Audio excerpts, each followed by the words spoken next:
Nag-improve na ang traffic congestion o kundalagan sang trapiko sa Ungka flyover matapos nga ginbuksan sang Disyembre. Ini ang nangin obserbasyon ni 2nd District Board Member June Mondihar, ang chairman sang Committee on Public Order and Security sa sangguniang panalawigan. Sunod sa natong daan, hindi na pareho sadto ang traffic sa lugar samtang ginapatigay ng repair sa nasambit nga struktura.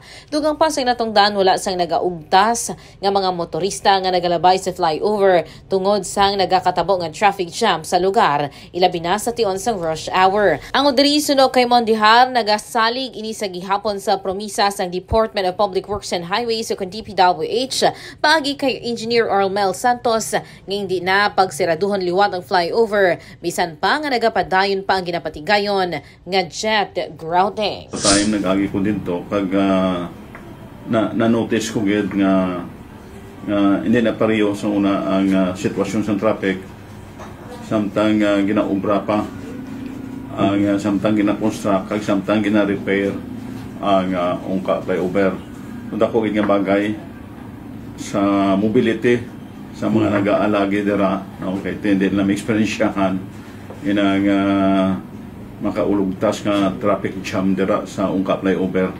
So, nalipay gid ako, kag ako nagapati amo man nabatyagan sa mga motorist nga masamiga agi dira sa Ungka flyover. Sa karon padayon ang maayo nga dalagan sang trapiko sa Ungka flyover. Inisi kay K5 Alex Escalante para sa Kampiyon nga Balita, Serbisyo Publiko kag Kalingawan sa Iloilo. K5 News FM.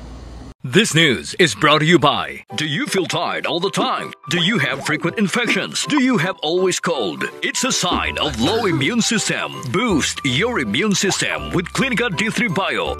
Antibacterial, natural antioxidant, immune system booster. Clinica D3 Bio has vitamin D3, lauric acid, and monolurine to fight against all viruses. Try Clinica Vitamin D3 with Coccus nocifera.